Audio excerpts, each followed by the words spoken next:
ദേവയാനി ഹോസ്പിറ്റലിൽ നിന്ന് വീട്ടിലെത്തിയതിനു ശേഷം എല്ലാ കാര്യങ്ങളും നോക്കുന്നത് അനാമികയായിരിക്കും.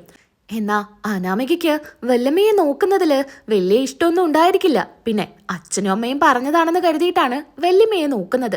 ഭക്ഷണം കൊടുക്കുമ്പോഴും വല്യമ്മയുടെ കാര്യങ്ങളെല്ലാം നോക്കുമ്പോഴും ഒരുപാട് ശാപവാക്കുകള് വല്യമ്മയെ പറയുന്നുണ്ടായിരിക്കും.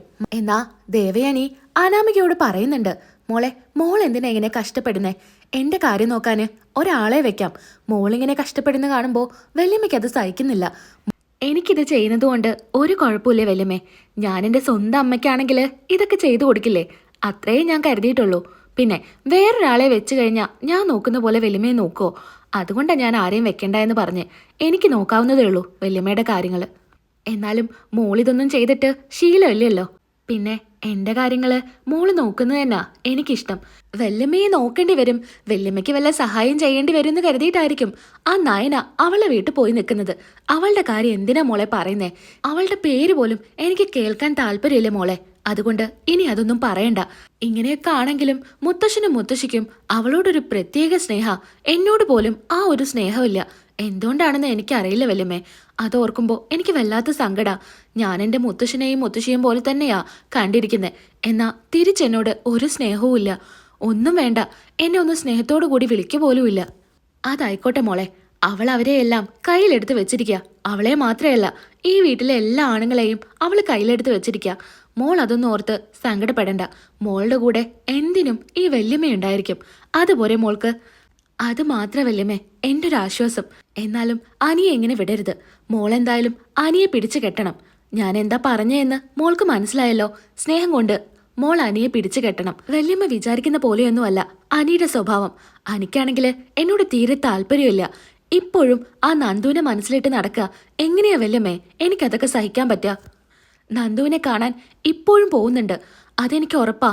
എപ്പോഴും അവസരം കാത്തിരിക്കുക ആ നന്ദുവും. പിന്നെ ഇവിടെയുള്ളവരെല്ലാവരും നന്ദുവിനെ കൊണ്ട് അനിയെ കല്യാണം കഴിപ്പിക്കണമെന്നായിരുന്നല്ലോ ആഗ്രഹം. അതുകൊണ്ട് ഇനിയും അതിന് ചാൻസ് ഉണ്ട്. എന്താ മോളെ, അതൊരിക്കലും നടക്കില്ല. ഈ വീട്ടില് അനിയുടെ ഭാര്യയായിട്ട് ജീവിക്കാൻ പോകുന്നത് എന്റെ മോള് തന്നെയാ. അതിനി ഒരു മാറ്റവും ഉണ്ടായിരിക്കില്ല. ഈ വല്യമ്മയ്ക്ക് ജീവനുള്ളിടത്തോളം കാലം അനിയുടെ ഭാര്യയായിട്ട് എന്റെ മോള് എന്റെ കൂടെ ഉണ്ടായിരിക്കും. വല്യമ്മ ഇങ്ങനെ പറയുമ്പോഴാ എനിക്കൊരു ആശ്വാസം. മോള് സങ്കടപ്പെടാതിരിക്കുക. അല്ല വല്യമ്മേ, ഇന്നല്ലേ വല്യമ്മ ചെക്കപ്പിന് പോവണ്ടേ? ആ മോളെ, അത് ഞാൻ മറന്നിരിക്കുകയായിരുന്നു. ജേട്ടൻ കൂടെ പോരാന്നാ പറഞ്ഞത്. വല്യമ്മയുടെ കൂടെ ഞാനും പോരാം. വേണ്ട മോളെ, മോള് പോരണ്ട. മോളിവിടെ നിൽക്ക്.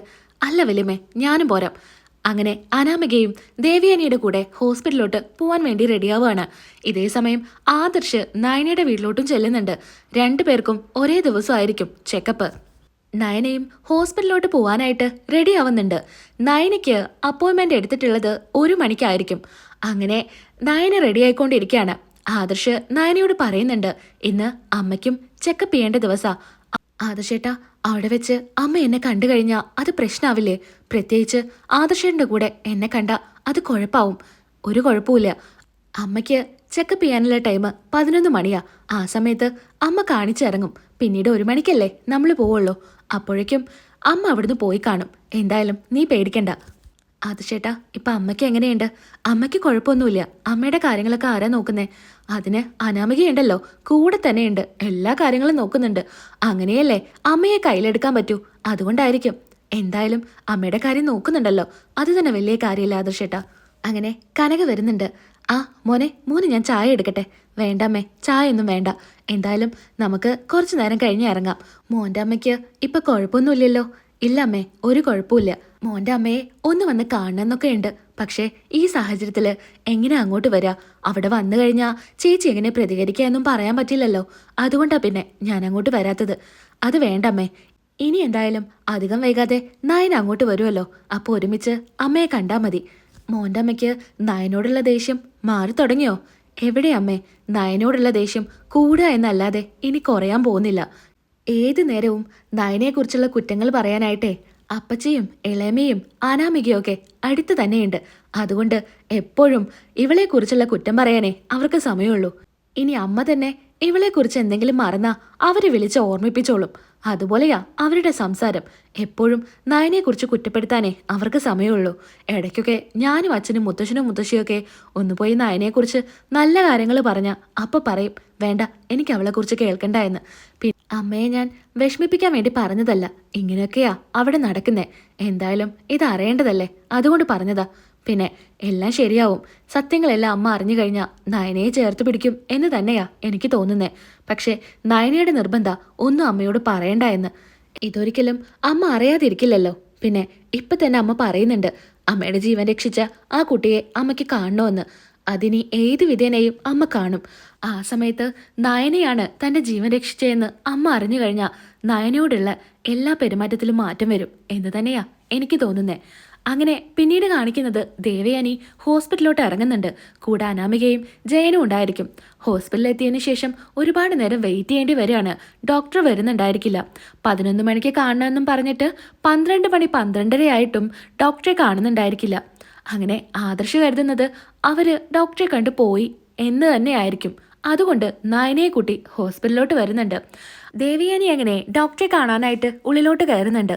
ആ സമയത്തായിരിക്കും നയന അങ്ങോട്ട് വരുന്നത്. കൂടെ അനാമികയും ജയനും എല്ലാവരും ഉള്ളിലോട്ട് കയറുകയാണ്.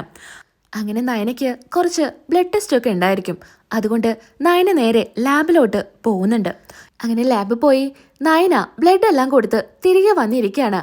ഈ സമയത്ത് ദേവയാനി പരിശോധനയെല്ലാം കഴിഞ്ഞ് പുറത്തോട്ട് ഇറങ്ങുകയാണ്. ഇറങ്ങുന്ന സമയത്ത് ആദർശിനെയും നയനയെയും അവിടെ വെച്ച് കാണുന്നുണ്ട്. പെട്ടെന്ന് ആദർശിനെയും നയനയെയും കാണുന്ന സമയത്ത് ദേവയാനി ഒന്ന് ഞെട്ടുന്നുണ്ട്. ആ കൂട്ടത്തില് നയനയും ആദർശും ഒക്കെ ഒന്ന് ഞെട്ടിപ്പോവാണ്. കാരണം അമ്മ ഇവിടെ ഇല്ല എന്ന് കരുതിയിട്ടാണല്ലോ നയനയെ കൂട്ടി വന്നിരിക്കുന്നത്. കൂടെ കനകയും ഉണ്ട്. അതുകൊണ്ട് ആകെ പേടിച്ചായിരിക്കും എല്ലാവരും നിൽക്കുന്നത്. അനാമികയാണെങ്കിൽ എടുത്ത വഴിക്ക് ചോദിക്കുന്നുണ്ട്, അല്ല ആദർശേട്ടാ, ആദർശേട്ടൻ എന്തിനാ ഇവളെ കൂട്ടി ഇങ്ങോട്ട് വന്നത്? വല്യമ്മയെ കാണാനാണോ? ഇനിയിപ്പോ വീട്ടിലോട്ട് വരേണ്ടതിന് പകരം ഹോസ്പിറ്റലിലോട്ട് വന്നതാണോ എന്ന് ചോദിക്കാണ്. ഇത് കേൾക്കുമ്പോൾ ആദർശ് പറയുന്നുണ്ട്, ആ അത് നയനയ്ക്ക് അമ്മയെ കാണണമെന്ന് പറഞ്ഞു. എനിക്കിവളെ കാണണ്ടായെന്ന് എത്ര തവണ ഞാൻ പറഞ്ഞതാ. ഇവളെ കൂട്ടിയിട്ട് നീ എന്തിനാ ഇങ്ങോട്ട് വന്നത്? എന്റെ വാക്കിന് നിനക്ക് ഒട്ടും വിലയില്ല അല്ലേടാ. ഞാൻ പറഞ്ഞതാ ഇവളെ പോയി കാണരുത്. മലയ്ക്ക് പോയി തിരികെ വരുന്നത് വരെ നീ ഇവളെ പോയി കാണാനോ ഇവളെ വീട്ടിലോട്ട് കൊണ്ടുവരാനോ പാടില്ല എന്ന് നിന്റെ അടുത്ത് ഞാൻ പറഞ്ഞതല്ലേ. എന്റെ വാക്കിന് നിനക്കൊരു വിലയുമില്ലേ?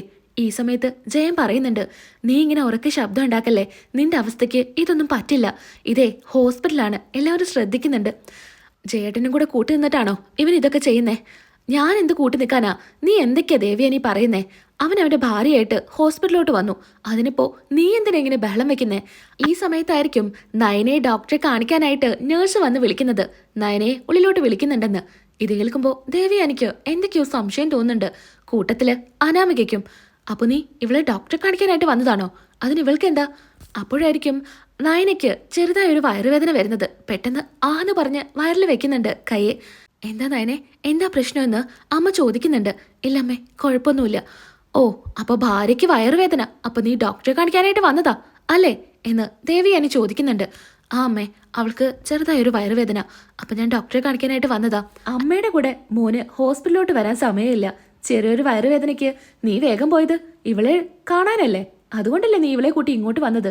എന്തായാലും മോന്റെ മാറ്റങ്ങളെല്ലാം എനിക്ക് മനസ്സിലാവുന്നുണ്ട്. നീ നിന്റെ ഭാര്യയെ ഡോക്ടറെ കാണിക്ക് എന്നും പറഞ്ഞ് ദേവയാനി അവിടെ നിന്ന് പോകുന്നുണ്ട്. ആകെ ദേഷ്യത്തിലായിരിക്കും ദേവയാനി.